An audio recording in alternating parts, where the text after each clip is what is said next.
welcome to another episode of the Force with Friends podcast. I am Will. This is Kevin, and we are just a few days away from the Acolyte. I was going to say we're a week away, but not even a week. We're just not days anymore. away from the Acolyte, which is kind of crazy to think. You know, we've been talking about it for some time, and it's finally here. Yeah, I feel like it's a quicker turnaround from Bad Batch. I feel like we're used to longer gaps in between new Star Wars content. So it's fun that we're already about to dive back into something new. New Star Wars is always great. So yeah, we went Bad Batch, then like a few days later was Tales of the Empire. Yeah. And Phantom Menace was that weekend, and then, just a few weeks later, got the Acolyte. That is a quick turnaround considering we went years and years and years and in between Star Wars stuff, and now it's all the time. So that's cool.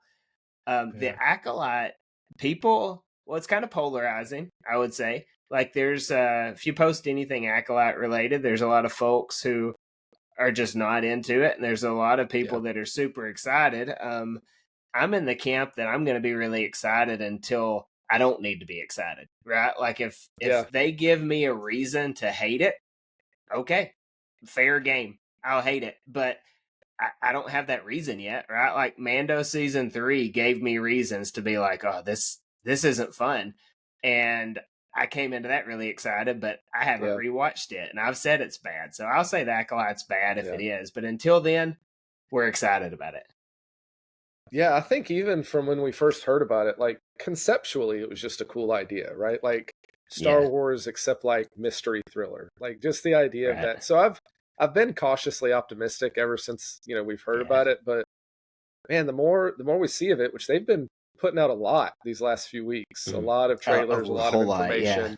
I'm just getting more excited for it. I think it's going to be a lot of fun. I think it's going to be really interesting. I think the characters are set up to be some really cool characters in there. So I'm really looking forward to it. So I do hope people give it an honest chance, because it's trying something different, and that could be something really, really good. So mystery thrillers.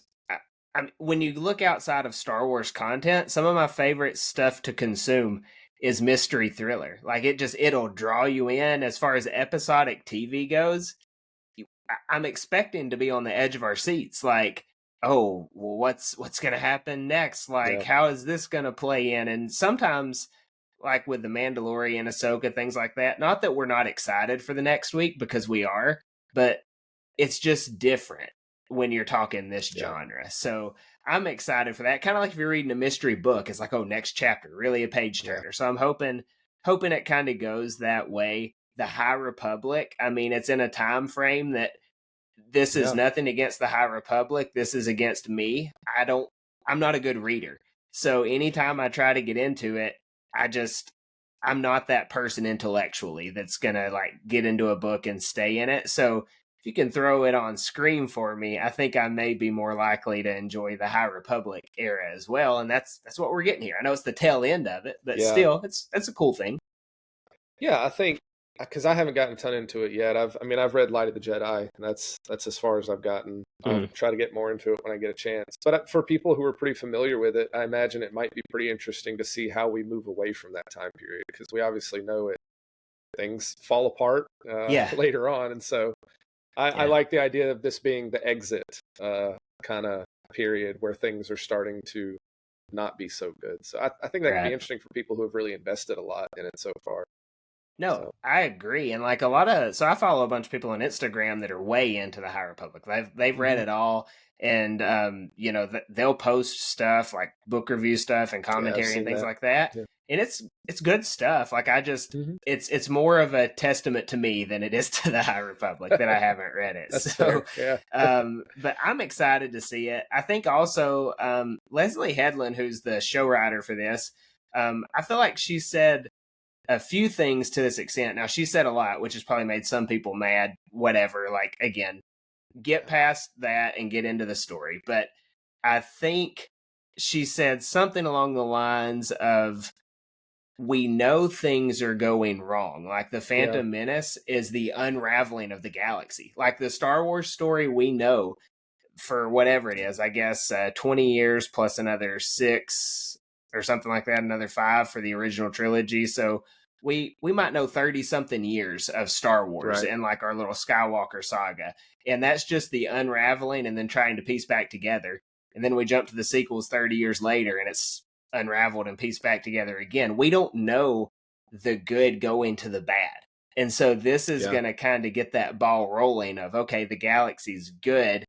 And it's a good little chunk ahead of the Phantom Menace, around 100 years. So we're going to see how we get into this period of turmoil, which is all of Star Wars that we know. Like, we don't know Star Wars outside of the galactic trouble that they've had. So I think it's an interesting concept. Yeah, there's a very, very loose information of canon around this time period, right? Like, there are some things we kind of know exist around these times, but nothing that's really firm. And so it does give you some leeway to kind of play around with some things and maybe and so that's why I hope people give it a chance if they don't go into it with this mindset of what they think the canon has to be. Because again, it's not very set, it's not very firm. Like, within that time range there's a lot of things that can and might happen. And so I think if people can just give it a chance and at least see where the story goes, because I know people have maybe gotten upset with some things she said, but she's also said some really interesting things that make me excited for the show.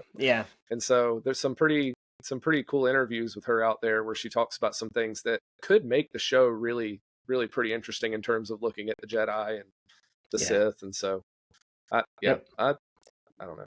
Yeah, she said some really cool things. Like, well, first of all, I mean, you get Star Wars writers, and a lot of complaint, like, say, Rian Johnson, for example. I think he's really good at making movies. Like, I think Star Wars, maybe he should have kind of stuck to the guide rails a little bit. But I think he's good at making movies. But I don't know that he knew all the source material in, like, a super deep manner. Well, Leslie Headland, she's quoting, like, EU stuff. She knows the prequels. I mean, it's not like you're dealing with someone who doesn't know Star Wars. So regardless of whether you view the world the same way she does or not, like, I doubt me and her see things the same way about a lot of things, but I bet I can like how she sees Star Wars. So I think her doing her homework on that, I think is a very good sign where she's like, they said this EU stuff was okay for us to throw in, so we're going to do it. Or, hey, my favorite character is Anakin Skywalker. He has the best arc in all of Star Wars. Stuff like that she says. If like Dave Filoni came out and said that, people would be worshiping the ground he walked on. But since it's this other person who has said questionable things, they're like, boo. So I think the groundwork is set. Time period, genre, what she could do with what she knows. I think it could be a really good show. It's got potential. Yeah, I remember she was talking about it in one interview. She mentioned Darth Treya as being like a really interesting character that she looked to, which that's potentially a really interesting take on the Force, because she had I mean, we can talk about it later, but there's some interesting things. So, well, she also, in that same interview, I think she was talking about Darth Bane. She was like, I kind of wrestled with throwing Bane in there. He's not going to show up. She said that, like, he's not going to show up in this season, but like, I think she said yet.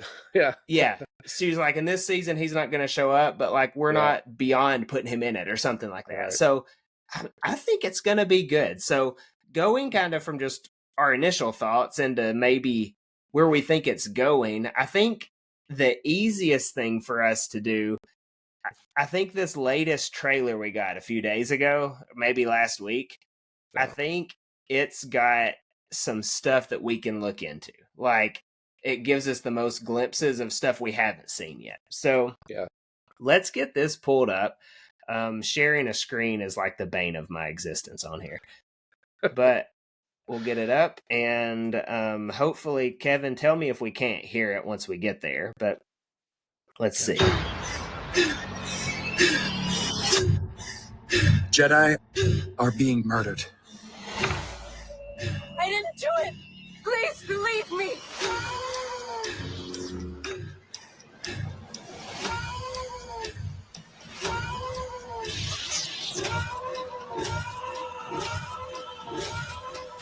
I sense something dark. Star Wars: The Acolyte, 2 episodes. All right, so that's cool, right? Like, it's only a minute. But I've played around with this a little bit before he hopped on for a couple scenes to look at. So I want to make sure I hit it right. And I think these are going to give a few big points. So first here. Jedi. Oh, I missed it. So I'm assuming dead Jedi, right? Mm-hmm. Is that what you're thinking? Sure looks like it. This girl here, that's not the bad girl, May. Right. That's her twin sister. She's got that pilot jacket on that we've seen. It's her the wearing. different outfit. And in one of the captions, when you see it, it says her name or something like that. So it's May's twin sister. So we know there's the bad girl is May, and there's apparently another, two sisters. Okay. So that's one thing. We kind of see where this show's going, probably focused around those two sisters. Apparently a dead Jedi. Looks like. As I'm looking at him, I think that's that flashback sequence that has Kelnaka. The masters with Kelnaka. They're all around. Yeah. The guy in the back who's like a Padawan at the time, that kind of looks like his character. I think his name's Master Torben. Hasn't been a lot of information on him other than that he's on a Jedi outpost. So right. Well, he looks like he's on a deathbed right there. Yeah. I don't think that guy's getting back up. So yeah. All right, so we go from there. Are being murdered. I didn't do it. So apparently they're chasing her around, right? Like Jedi are being murdered. Is she the one who did it? You've got that's the main girl. We'll look at her card in a minute, or one of the main girls, and then that guy we see a few different times. We'll see him later. I think his name's Yord. And then Master Soul's kind of the ringleader here. Yeah. Please believe me. Okay, this is cool. Kelnaka's fighting another Jedi. So we think this is earlier, correct? Yeah, play that a little bit. Just because I think that is, if I remember correctly, I think that's Soul with the shorter hair. That he's fighting? Yeah. Because I know he's got a blue lightsaber, and it looks like him right when it turns with that short hair. Might be. I don't know. It's hard to tell. But I feel like I saw that earlier somewhere, and I thought it was him. I think it could be the short hair.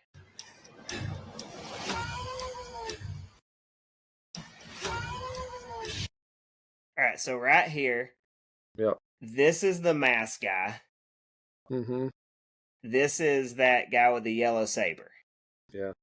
You can kind of see his head there. It's kind of like a Darth Vader head, if you look. Yeah. I noticed this earlier. And they're fighting there, and there's the girl. Right? Gosh, your eyes are better than mine. I think it's the girl. Yeah, I think it is. But that's for sure main character and the main bad guy fighting. This is Kelnaka choking a guy. Which that is, I think that's the Padawan dude. Yeah. I think if you go back to because there's another trailer where it shows him fighting another Jedi with a yellow lightsaber, and I think it's him. Yeah. Which is interesting. I sense something. Dog. So there's a good bit there, right? So just from looking at that, you've got something going on. All right. So just straight up synopsis, we've got murder mystery, Jedi are being killed, there's Jedi on a mission to figure it out, right? That's essentially what Star Wars has officially said. Yeah. Well, we clearly have some time jumps. We've got Soul with short hair, Soul with long hair. We assume short hair Soul is past, long hair Soul is present. That's our assumption. We could be backwards on it, I suppose, but trailers make it seem that way. Well, and when that clip we've seen with him fighting May, he's got the long hair. So I feel like it's got to be present. Yeah, I think so. And so we have Kelnaka choking one Jedi. In another trailer, he is fighting another with a yellow saber, which could be the guy he's choking, maybe. Yeah. Right? Like it could be. I think so. And then we also have him, it looks like, fighting Master Soul. So something happens early before there's a time jump and causes some kind of issue. And then Kelnaka's little character card that they gave us says that like he's in solitude or something like Yeah, that. sequestered himself, I think is what it says. Like he's Yeah, let's look at basically those gone character off. cards. Yeah, those are pretty cool because they'd been dropping some stuff, but those character cards really kind of give a lot of Yeah. insight into some of the story points, I think. So this is Kelnaka's. A Wookiee Jedi Master, Kelnaka has sequestered himself in the tangled jungles of Kafar. He is a loner who lives a solitary life. So he has taken himself out Yeah. of the game, right? That's sequestered. He's isolated himself. Yeah. Interesting, right? So there's something that got him sequestered. We've seen him fighting with Jedi, so I'm assuming that's, probably has something to do with it. We've got May is the bad girl, right? So she has a tragic past, swept up in a sinister mystery. So it almost makes you think she's not trying to be in a sinister mystery, right? It just kind of happened to her. Is that? I feel like I don't know if this is misdirection or not with her being the face of things with the title, but Yeah. it does call into question whether she is the mentioned acolyte or I don't know. There's a lot of ways that could go. She could be a self-proclaimed Sith acolyte. She might not even have a master or something. I mean, we just don't know. She is quite a mystery at this point. So so here we go. She's swept up into a mystery that puts her at the center of a conflict. All right. So a conflict is already happening. If she's put at the center of it, there's something between the Jedi and somebody already. Yep. So something has gotten her into the middle of this, and she wants revenge on whoever has wronged her, and it doesn't say who it is. So if she's in the middle of a conflict, did everybody wrong her and she's going like scorched earth? What's the deal? I mean, it's interesting for sure. So if you go back to that scene with the flashback where they're all standing there together, it looks like they're with that same group of witches maybe in the past. Because you see those same kind of hooded figures that look very similar to the ones that are around the mother. I can't remember her name right now. But anyway, something obviously happens with that group. Like Kelnaka's seems to be fighting them, right? Yeah. So it makes you wonder if something goes down and they, like, I don't know if one of them did something and they're trying to cover it up and he's not okay with it, or if he loses it or something. Like something happens, right? There's definitely a cover up because you look at these guys. So we got him who's isolated himself. Indara seems to be just kind of on some back world. Okay. Away from civilization. Yeah. She doesn't sounds seem like she's pretty good. Yeah, but when we find her, she's just like hanging out in this random pub on like some back world, right? Like she's on a mission, right? That's what I'm assuming. So my assumption was she was sent out, right? Maybe. Like I don't know, because I know if you go on the Star Wars website, it talks about that guy who's in the background. His name's Master Torvin, and it just says he's a Jedi who's been posted on a Jedi outpost. So it sounds like he's been stuck somewhere. Yeah. And then we know Soul. He's got issues, right? We've kind of heard a little bit about has some emotional trauma, some things that have happened, and so I feel like this group is already kind of a mess. And I feel like this is who May's hunting, and I feel like whatever happened back then that's created this rift, I think has to directly have something to do with her quest for revenge, because I think she's coming after them. Yeah. The why is a mystery, but I really think that's who she's aiming after, and I think it has something to do with what happens in that flashback. I think you're right, because that flashback, they've shown it so many different ways. So it probably happens pretty early in the show, because Star Wars, like for Ahsoka, for The Mandalorian, for sure, those two, Bad Batch was a little different, but for Ahsoka and The Mandalorian, probably even for Kenobi, they didn't show a lot, right? Like you see up to maybe halfway into the season tops on the trailer, like for the different clips, and then you're going blind the rest of the way. That's how Ahsoka was for sure. So the biggest thing they did was they would give you Anakin's voice, but you didn't really get much past that. Yeah. So odds are with it being live action, they think they've got something good. Like this is going into theaters next week early, things like that. They think they've got something good. So they're probably not giving away a ton, even though we feel like they're giving away a ton. They're probably not. I was interested that this girl, I didn't think just in the initial, run of trailers, I wasn't expecting her to be like a big character or anything, but she's one of, 4 or 5 characters that got a card. So I'm assuming she's a Padawan of Soul or Indara, right? Yeah, I think she's Soul's Padawan. So that should put her, by his side pretty much front and throughout center the show. So, and I wasn't familiar with this actress. I'm still not familiar with her, Daphne Keene, but apparently she's like a big deal. I did some research and she's got like millions of Instagram followers and stuff. So I don't only know anything her about her from she played the in the Logan movie, the X-23 girl. Oh yeah, Lara, whatever her name was. She played. That was her. That was 10 years back, ago. So yeah, that was a long time ago. So she has a bit of a action pedigree already. Yeah, big box office stuff too. I guess if it was Logan. So I wasn't necessarily expecting her to have like a big role, but I think she's going to because she got a poster. We got this Vernestra Rowe, so she's like the biggest connection to the High Republic, probably. Yeah. She has the light whip here. You see, like she can make her lightsaber go Indiana Jones. So she's definitely got some High Republic, connections there. It looks pretty cool in live action. She's married to Leslie Headland, I believe. Like that's so it's kind of their. Didn't know that. Maybe that's how she got in the show. But either way, she's a little bit of nepotism. But I think we got a lot going for this. Yeah. Like there's some excitement here.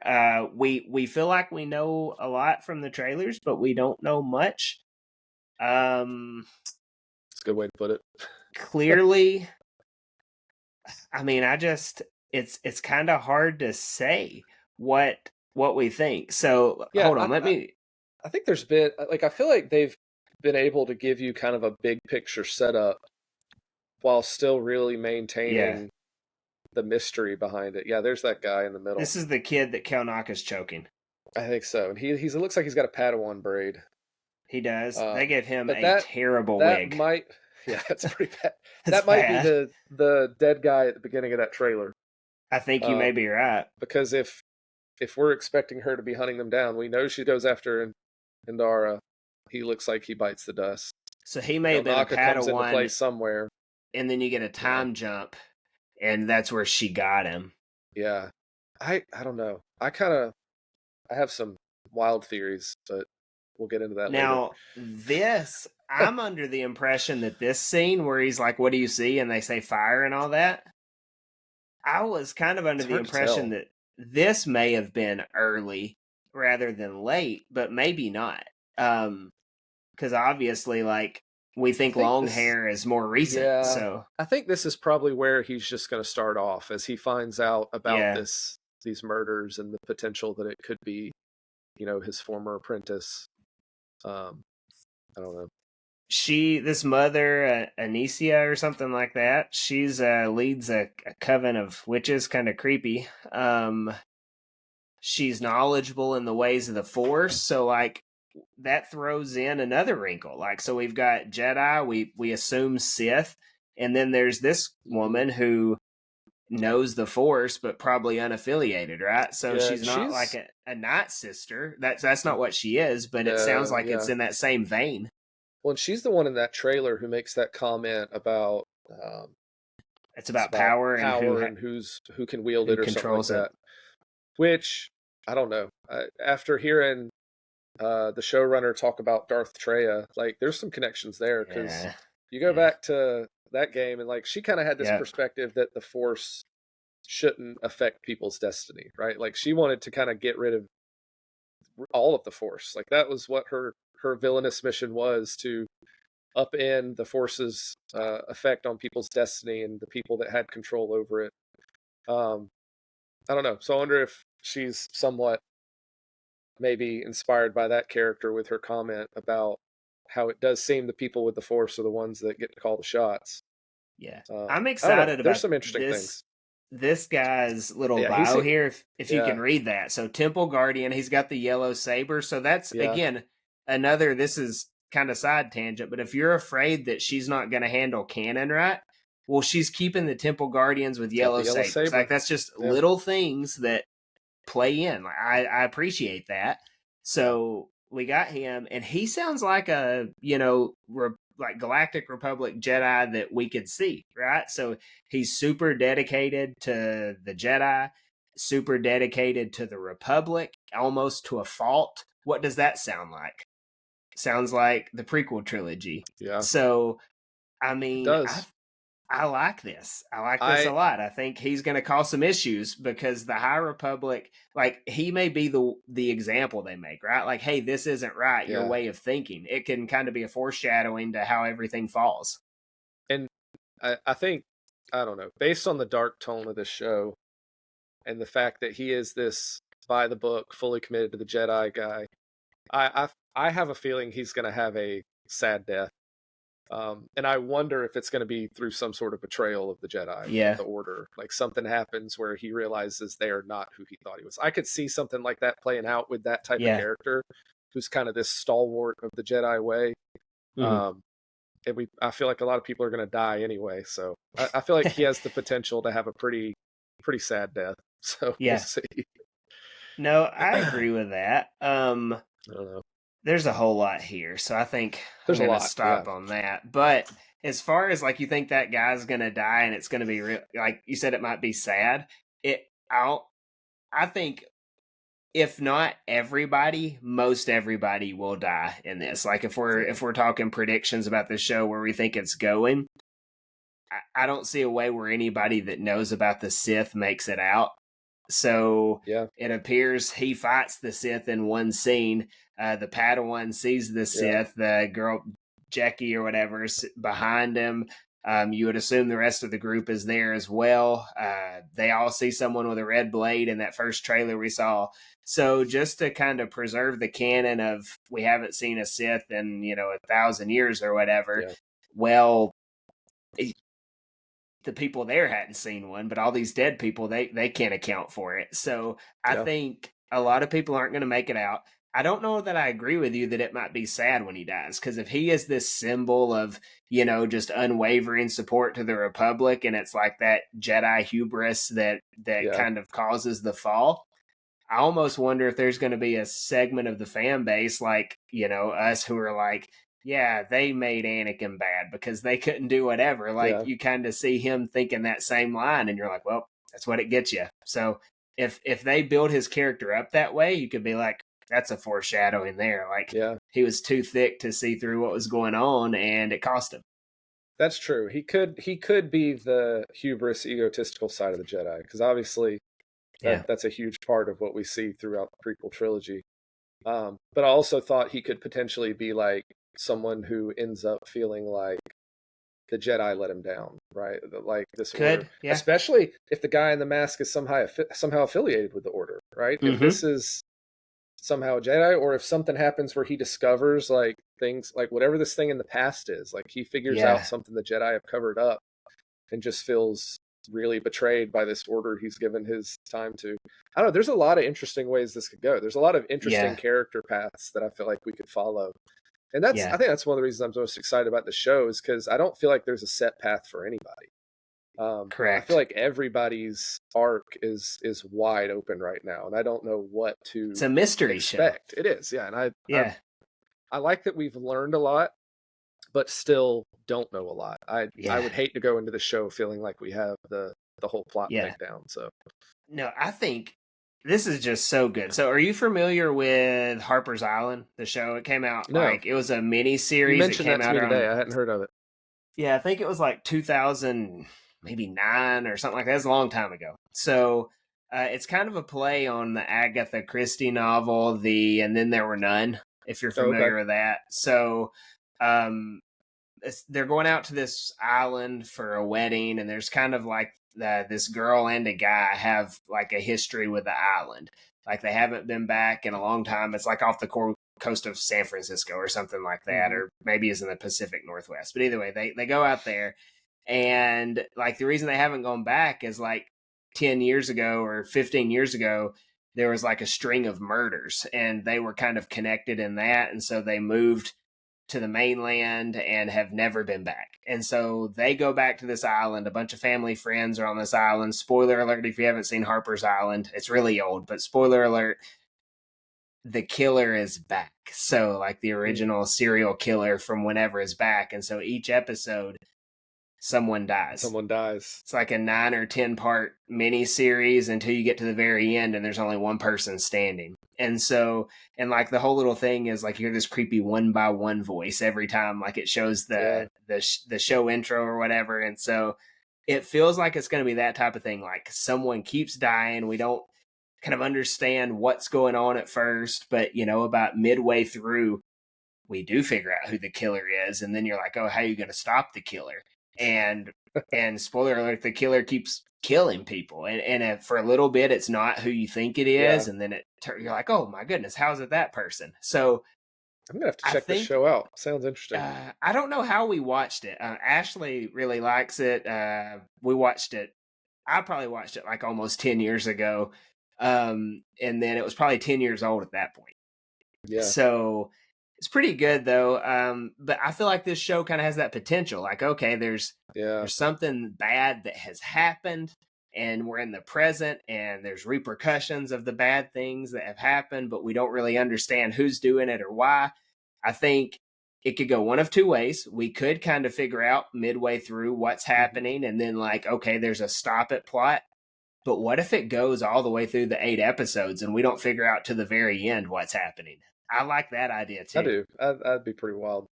Yeah, and from a storytelling standpoint, like the tension that would be like if every episode someone dies, maybe it starts with somebody that's not curly-headed show.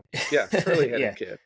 We got Indara, we got Kelnot. Maybe they all die, but then as the show goes on, it becomes closer and closer to Soul. Yeah, the people that are dying, that would create. I mean, it'd create a lot of tension and a lot of like anticipation for who's next, and that would be interesting. So, I don't know. There's a lot of ways this can go. I don't see a way where they're not just killing people left and right. Like with it being, because remember when they were first like pushing this out before we had trailers or anything, they're like, this is a Sith centric show. Like it's centered on the Sith, and I think they specifically said the Sith. Like it's not just like this is some other faction of I think Sith the Force has come or whatever up throughout some of the interviews and discussions. So, and I don't know, because you have to be an acolyte of something, right? So it'd be an acolyte and of the term Sith. Acolyte within the EU stuff was associated with the Sith, right? That was somebody who was kind of in the beginning stages of trying to become an apprentice, or was just committing themselves to the ways of the Sith. And so, I also think it could be, we talk about the rule of 2 and how we have this idea that there can only be 2, but like we know within the EU that some people didn't follow that rule, and so the person in the story could be a self-proclaimed Sith, right? It could be somebody who just decided. It could be a Jedi that decided, I'm diverging. I'm going this path. We don't really know, and so again, there's just so many directions it can take, and I feel like they're trying to drop stuff to misdirect us all over the place. That they are, because the guy we haven't talked about is that smuggler guy. His name right now. I saw him when I was scrolling through. Let me pull him up. Who seems too important to just be a throwaway character.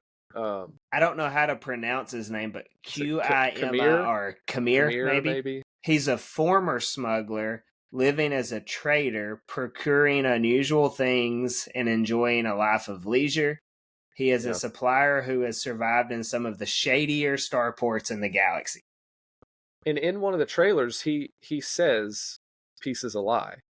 Like he actually says those words, which they know what they're doing. Like they're like, the people, the Star Wars people, they're going to immediately know that this is the first line of the Sith code, right? And so I think after that happened, people were immediately like, he's the guy, that's the Sith Lord, right? Yeah. So I feel like they're just dropping stuff that could be misleading or it could be real clues. I feel like that's too obvious of a clue, but I don't know. Also, think about this. who is in charge of creative right now? Yeah, that's Dave true. Filoni. Old Filoni. So I don't think there's anything by accident. Now maybe he just does sign off on whatever, but that doesn't appear to be the case. Or maybe this was like grandfathered in before him. Could be. I don't remember when that news exactly came out. So maybe this is ushered in under that. But I feel like he would have a say in what made it into promotional stuff. So maybe this planet they find themselves on is some sort of Sith outpost, and he's associated with the Sith. I don't know. Again, there's a lot of speculation. Yeah, there's a lot we don't know, kind of mixed in with what information they've given us. Now, I think a lot of us, for sure me, I've been more focused on like the Sith portion of this, right? Like who is this guy with the mask? So that's a big question for me. Like, who do you think that is? The bad guy with the smiley mask. So I'm gonna pull up a picture of this thing. Like, it's so creepy. It's a great mask. It's cool. It definitely fits the tone of the show. They did a great job designing that mask for this show, I feel like. I don't know, because I don't know. One of my wilder theories is that that Padawan Torben Kelnaka's mad at him because he did something in the past. Oh yeah. And then the others stepped in maybe to stop Kelnaka from killing him or something. What if he faked his death? What if he's the guy in the mask? Oh, that would be cool. So I thought about that. Maybe he's just a Jedi who's kind of gone off the deep end. Yeah. Because then I thought if May just gets caught up in something, he would have information maybe through the Jedi to show up, and maybe he's there to take her on. Like, ooh, this girl. Because here's the thing: she's got to be pretty impressive if she's going around killing Jedi masters, right? Like that's. I mean, with knives. You look at who can do that. You've got to be pretty effectively trained, and so that's a pretty appealing apprentice for a Sith person. Right. So. Well, maybe she for sure knows the Force, because at the end, you see her picking up the lightsaber in that one trailer. So it's, I mean, I don't know. Most of the things I'm speculating, I hope are not 100% right, because I love the idea of being surprised, right? And it's all just throwing ideas out there, but it's fun to think about. I think this dude is going to show up early. Like they wouldn't have shown him if he wasn't going to show up early. Yeah. I think the smile is like it's just so creepy, right? I just don't understand like where they come from making this mask. It doesn't appear that there's like any eye holes on this mask. I don't know. It's hard to tell in all the pictures we've seen if there's anything like that or not. Right. So I think he's going to end up being a new character. Like, some people are like, oh, maybe it's Tenebrous or whatever. I told you, I don't think you can fit a Bith head in that helmet. That's the top's not big enough. So. Yeah, that's kind of the thought process there. It does kind of have the flaring out in the back, a little like a Knight of Ren type thing. Yeah. So it does make you wonder, like, is that a connection at the bottom? It's hard to know if it's because we also know that this is super, like Eastern mythology inspired as well. Right. And so that's also a characteristic of samurai helmets and things like that. And so it's hard to know what their inspiration is. He's clearly got his lightsaber ignited here. That face is so creepy, though. Yeah, it is good. Like, it makes you wonder if it's a human species under it with like the teeth and the smile like that, or if it is an alien species. Yeah. This is kind of a side note, but thinking about him and them fighting him, I like that because obviously the lightsaber choreography's gotten a lot of flack over the past couple years. Yeah. It hasn't been people's favorite, which, it's not my favorite. There's logistical reasons as to why it's become that way, right? They're using those actual light up rods. Yeah. But I love that they've gone to a lot of like martial arts stuff, because then you don't necessarily have to choreograph around not breaking something. And so just the scenes that we've seen have been really cool. They've been really fast paced. Um, if anybody saw the Phantom Menace, you get a cool look at. It's kind of an extended look between with that fight between May and Indara, which is it was really cool. So I like the idea that they're balancing that, and I am curious to see what they've done with knowing that they have this focus on making it fast, making it impactful, like what they have done with the lightsaber choreography, because that's something we haven't really seen. For the show yet. I think it's going to be cool with like throwing in that martial arts with the lightsaber. I think it's going to look very neat on screen. Also, like just as far as how entertainment works, how the real world works. Well, the sequel trilogies, they started filming that in like 2013, 2014, something like that. Well, it's been 10 years since they started using those lightsabers. I assure you, if they start realizing trends on things like, hey, this doesn't quite, register, you can upgrade things. So I think in Ahsoka, I thought it was a little bit better in Ahsoka than maybe what we've seen in the sequels.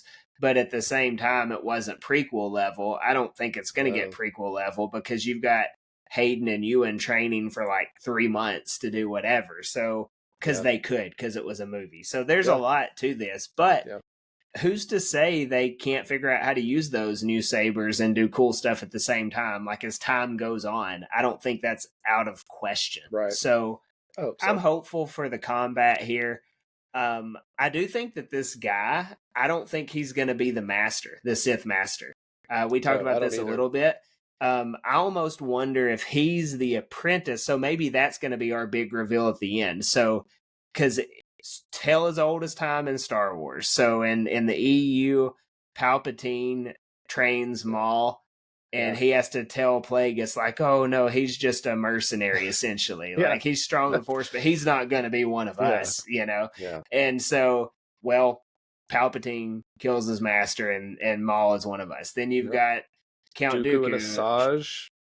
Dooku and trying to get Obi-Wan. Hey, join me. Oh yeah, and attacking he the does clones. that first. He's like, yep. Then you've got. Then he takes on Asajj. Yeah, she's gets rid of her. Yep, gets rid of her. You go to Savage Vader briefly. Very briefly. Very briefly. He doesn't last long. Yeah, I mean, then Palpatine's got every bad guy. 3 apprentices throughout the first 3 movies, and so. In the original trilogy, Vader's trying to get Luke the whole time. Like, hey, let's go take out the Emperor. That's not rule of 2 centric. In the sequel trilogy, Kylo Ren's no Sith by any means, but he's trying to get Rey to join him to take over the galaxy every step of the way. So it's like, who's to say he's not trying to get his one extra person to overtake his master and him become the master? I think that's the situation we may be in with it. I say him, it could be a her. I don't know. But whatever it is, I think this is the apprentice of the rule of 2. I think he's trying to get May. Oh, I did peace and I got balloons. Did you see that? I forgot I had those on. What is happening right now? See if it picks these up. Oh, man. You've been holding out on me. I didn't know that this was a thing. I forgot I have gestures turned on. But that's hilarious. Either way, I think he's the apprentice. I think the master might be the reveal at the end. And if timeline-wise, if they stick to anything of the EU, which she has mentioned that she's kind of interested in, I think it could be that maybe if May kills this guy or girl, maybe she reports to Tenebris, or if he just kind of makes a mess of everybody and has to go back and be like, they're all gone. Either way, I think maybe the end of this thing could be we see Plagueis as master, maybe, because we're not to the point to where we could see Plagueis yet, unless I still don't think it would work, even if it is like a 10 or 20 year time jump. You're like 80 years before the Phantom Menace, and I still don't think that works out with Plagueis. So I think we might be seeing Plagueis as master if we see any at this point, and that's kind of the pipeline down to the Star Wars we know. Which one of the things I thought would be really cool is I think I mentioned to you today, if this guy is not, if he's just like self-proclaimed Sith, just the cameo, the cameo we get is just Tenebris showing up to be like, no, there's only 2, and like he basically just shows up to wipe out this masquerading Sith guy and then leaves. That would be a cool cameo. like preserving that rule yeah. too. That would be a pretty cool Or thing. But, let's say they rewrite something in Star Wars canon. yeah. All right, we've never seen Plagueis on screen. No. Who's to say they don't change how long he's a Bith, right? Is that what he is? Tenebrous is a Bith. Tenebrous is a Bith. Plagueis So Plagueis is is a Mun. Yeah.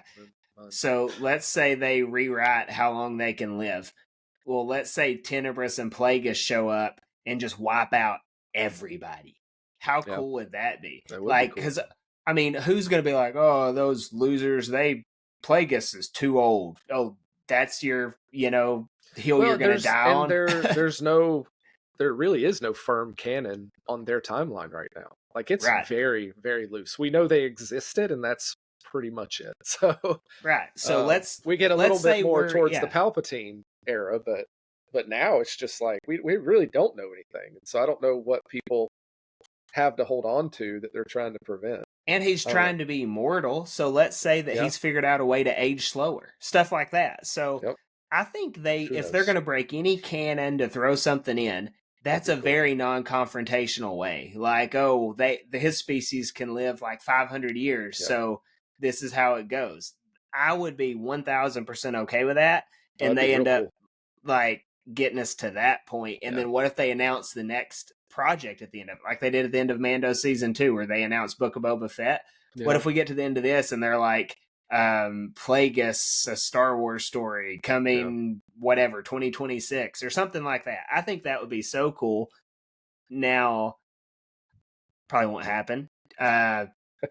Going from the Sith side of things though to the Jedi, do you think we'll see Yoda?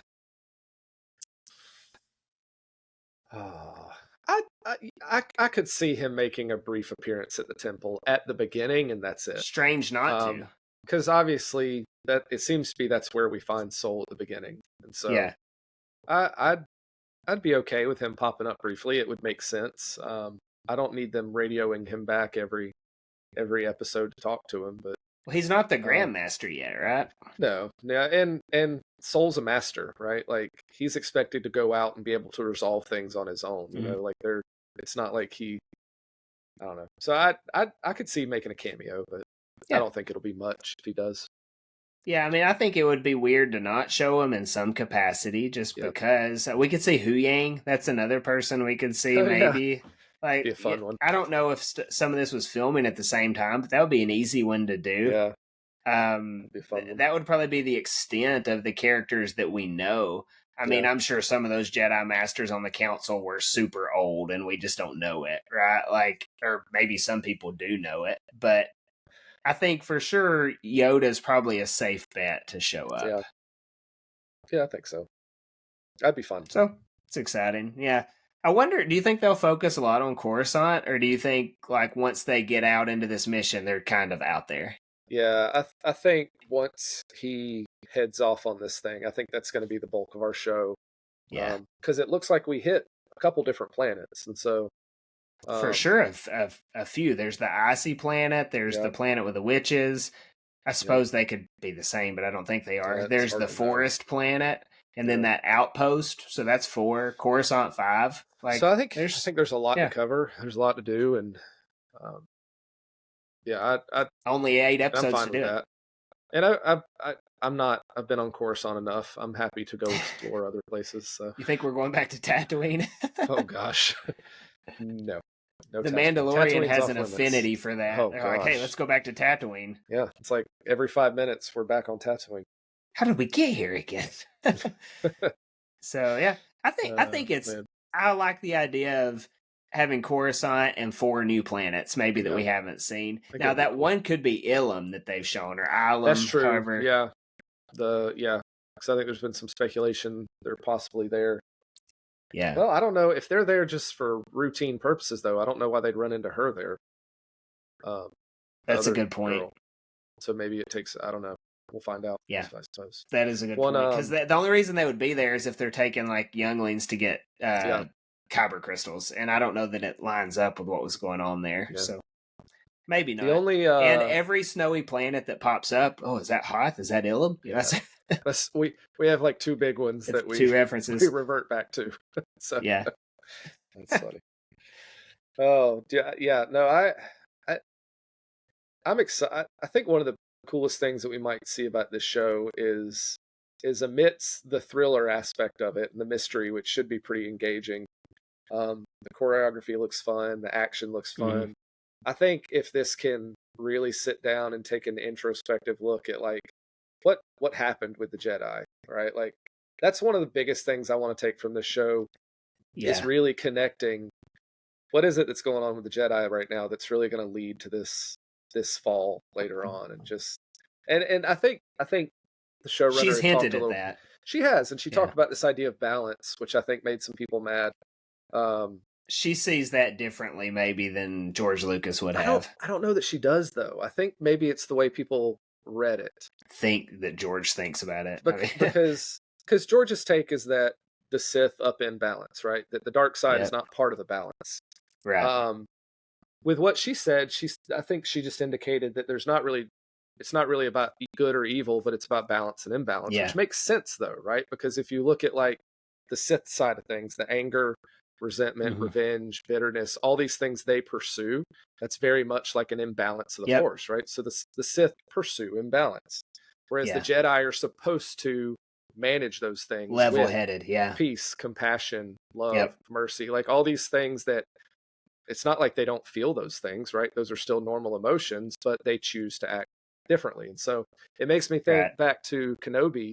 And at the beginning of that show, you could say he's very imbalanced, right? And he has no shot against Vader because he has all this That's fear, true. all Yeah. this bitterness, all this despair.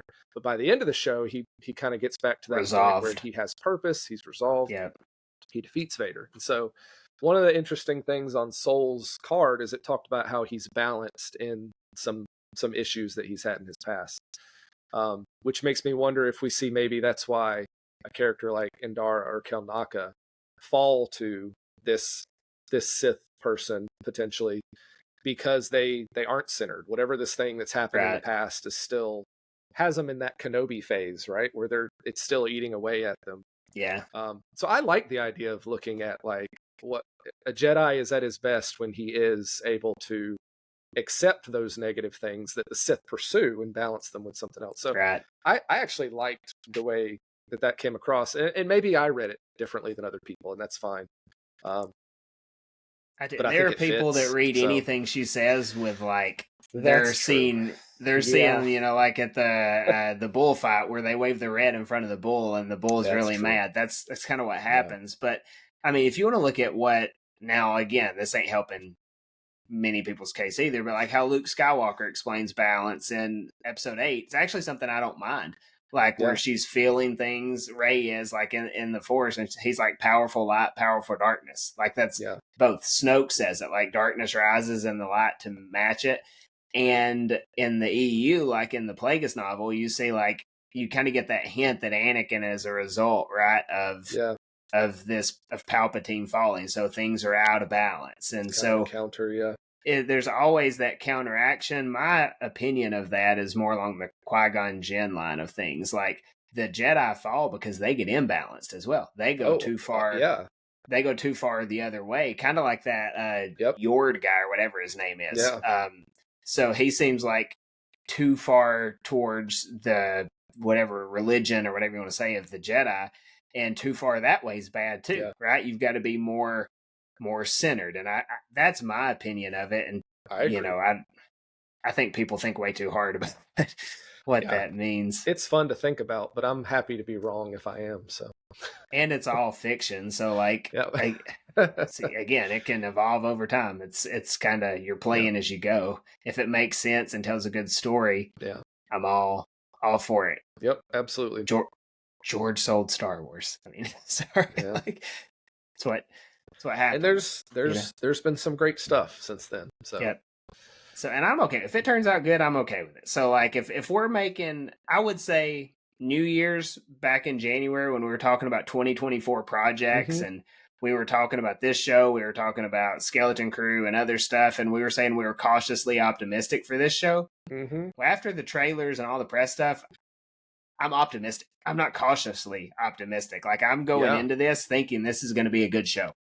Right. So I think that's probably what we're going to get. I mean, in my opinion, we don't have any terrible Star Wars shows that have come out. I think there's been aspects of it that I don't like, but there's nothing that's been unwatchable. I don't would think agree this with is that. going to be the first one.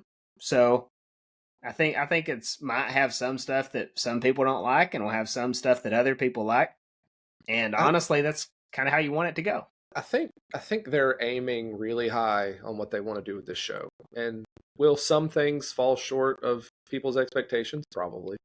Right? But I'd rather them aim high and try to make something that's really engaging and interesting instead of maybe just let's go on the internet and find everything that all the EU people just want to see in a show and let's just throw it together, right? Like, because you know what you're going to get if that's the case? Yeah. You're going to get Rise of Skywalker trying to make everyone happy, and in return, it made no one happy. Yeah. So, I'm excited to see we're branching out, taking some chances, and that this could potentially be a really, really interesting, really cool show.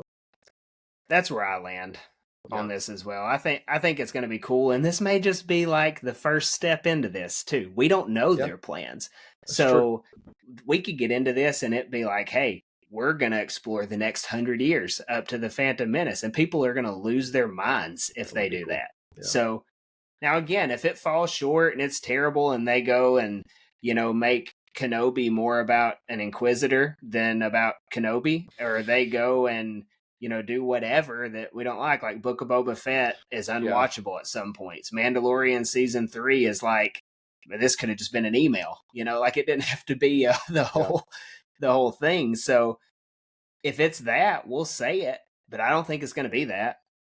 No, I don't think. I mean, I think we can all agree that scooter races through Tatooine are riveting television, but I don't think we'll be able to match that bar.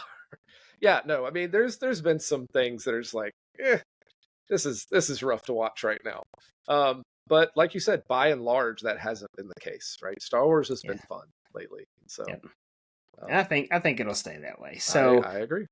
Now we're about to start our I'd say the next 6. Is it going to be 6 weeks of it? So you've got a 2-episode premiere plus 6 8 episodes, right?